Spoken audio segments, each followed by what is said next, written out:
Hi again, everyone. This is Tony Nichols, Senior Pastor at Church Alive, Northwest Arkansas. It's good to be with you again, and today I want to share with you how God is our refuge. If you have a Bible, electronic device, I'm going to start reading in Psalm 46 and then turn to Psalm 91. It says, God is our refuge and strength, a very ready or present help in trouble or times of need. Therefore we will not fear, though the mountain shakes and the mountains slip into the heart of the sea, though its waters roar and foam, though the mountains quake in its swelling pride. There is a river whose streams make the city of God happy, the holy dwelling places of the God Most High. If you will, go to Psalm 91, and again, a very familiar psalm to many, but if I could, let me read to you the first 4 verses and then verse 9 and 10. One who dwells in the shelter of the Most High will lodge in the shadow of the Almighty. I will say to the Lord, my refuge and my fortress, my God in whom I trust. For it is he who rescues you from the snare or net of the trapper and from the deadly pestilence. He will cover you with his pinions, and under his wings you may take refuge. His faithfulness is a shield and a wall. Verses 9 and 10. For you have made the Lord my refuge, the Most High, your dwelling place. No evil will happen to you, nor will any plague come near your tent. With everything swirling around us in our present culture, is there a place of refuge and safety? We live in a world, go to work in the world, rub shoulders with people of the world each day. It can feel taxing, even vexing upon our souls sometimes. We're indeed called to be testimonies and witnesses for Jesus.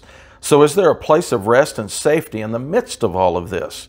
As we present Jesus to an unsaved people, we have an enemy who's going to attempt to push back and thwart and stop us from living for Jesus and sharing the gospel. He tries to intimidate us in many ways. How do we deal with his pressures and attacks? Sometimes the circumstances of life press in. Where do we get recharged? The psalmist says God is our refuge and strength, a ready or present help in trouble.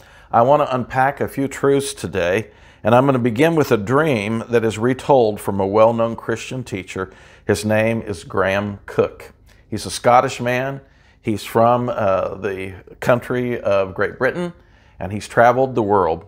I was reading a book some time ago, and it had to do with constructing prayers that were the will of God. He was telling a story in there about a dream that he had. In this dream, he had a reasonable suit of armor on, he had a sword, and there were about 30 enemies running after him. He was running to get away, and he said these enemies sort of looked like the orcs in Lord of the Rings. He said as he ran, he got more and more tired. He was looking for a high place for his final stand as he went down fighting. But as he began to approach a high place, he noticed a shower ring. If you've not traveled out of the country, it just simply means a ring where you pull a shower curtain from probably a 90-degree wall to the other wall, and it keeps the water where the drain is. As he went into the shower ring and pulled the curtain, he said the curtain was translucent, and he could see the enemy coming, and he began to pull his sword, and he heard the Lord say, "Be still." The enemy was getting closer, and he said he began to experience some anxiety and started to pull his sword again, and the Lord said, "Be still, Graham." And a third time, when the enemy was just merely 50 feet away, he started to pull the sword, and the Lord said, "I said, be still." And so he said in the dream, he's just tensed up, and the enemy came, parted at that shower, ran around each side, and he turned around and watched them disappear in the distance. And the Lord said to him, "I am your refuge and your strength. I am the safe place that you run into. And when you come into the refuge and when you come in to the safe place with me, you are hidden and you are shielded from the enemy." In the New Testament, Jesus talked about the secret place. It's the same. So what is this refuge? What is this secret place where we are safe from the enemy and where we are having this tremendous communion and fellowship with God. So the word refuge explained means a fortress. You can think about a castle that has those turrets on the corner for extra archers. You can think about the moat that surrounds it. Part of the refuge is this stronghold, this place where we are surrounded by the Lord and we have the angel army that are there to assist us. The idea of a safe place would tell you about the city of refuge. In the Old Testament, if you somehow killed someone, maybe it was accidental, maybe it was in self-defense, whatever, the law was blood for blood, eye for eye, tooth for tooth. And if you somehow killed someone in a family, they had the right to come and revenge that death by killing you. But if you ran to a city of refuge, it was this safe place where you would go before judges, they would hear your case, and if it was accidental or something that was not premeditated in self-defense, they may say to the family, you cannot kill him, but you may have to do restitution for that particular death. But there's something very interesting. If you were in a city of refuge, the law said if the high priest died, he atoned for everyone's sin or whatever had driven them to the city of refuge. They were free and the people could not revenge against them. It's a picture of Jesus. You see, he's our refuge. He's our high tower. As we run into him, we are completely forgiven and cleansed, and he hedges us about with songs of deliverance and his protection. Then it says he's our refuge and strength. The word for strength there means that we're not the source of strength, it's his strength. It's supernatural strength to stand up in the world we live in and to live for Christ, to speak up with the truth, and to not be intimidated or not be threatened or canceled and minimized. You see, the truth is the truth. You are valuable as a son or a daughter of God, and God wants to give us strength and courage to stand strong for him. What we learn to do is connect with him each day to start. We get into that refuge, that safe place, that secret place. And I want to encourage you to make it your practice to get up in the morning. If you normally get up at 6 to go to work, get up at 5:40. Grab that cup of coffee or juice, whatever, and spend some time in the Word and in prayer. If you get up at 7, get up at 6:40. I'm just appealing to you, take advantage of this wonderful provision of Jesus being our refuge and strength. Get in that place where you are hearing from God and then walk with him for the whole day.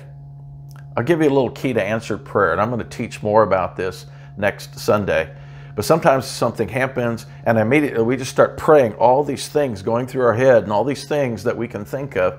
If you'll get in the secret place and say, Lord, what do you want to do in this situation? He'll often give you a directed prayer. Maybe somebody's battling cancer, and instead of praying for cancer, he's going to lead you to pray that they would let go of their bitterness and unforgiveness, because that could be the root cause. As that is dealt with, the cancer can be healed. Just an example of getting in the secret place and learning to hear from God.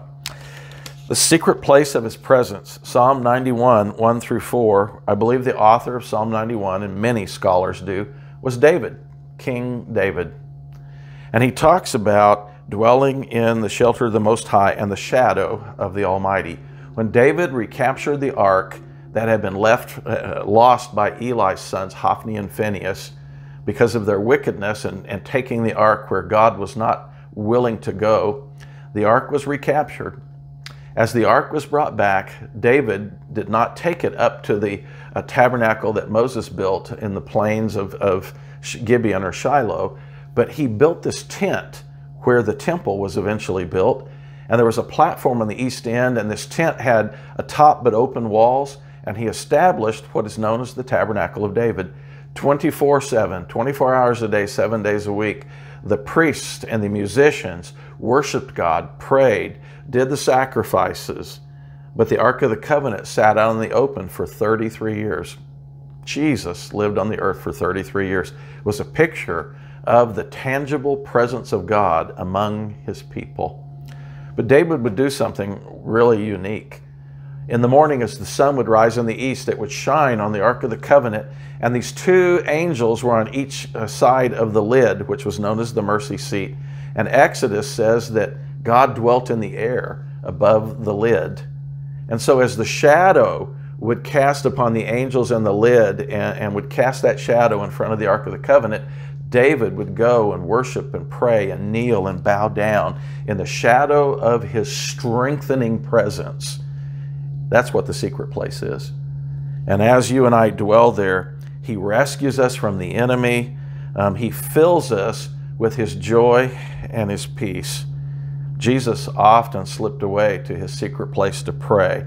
And out of those seasons of prayer, he lived in sessions of power.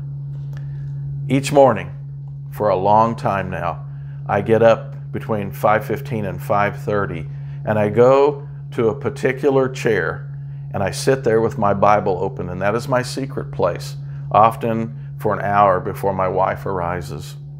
It is there that many times I have worshiped, heard the Lord, been corrected, been encouraged, been empowered to then live that day fruitfully for the Lord.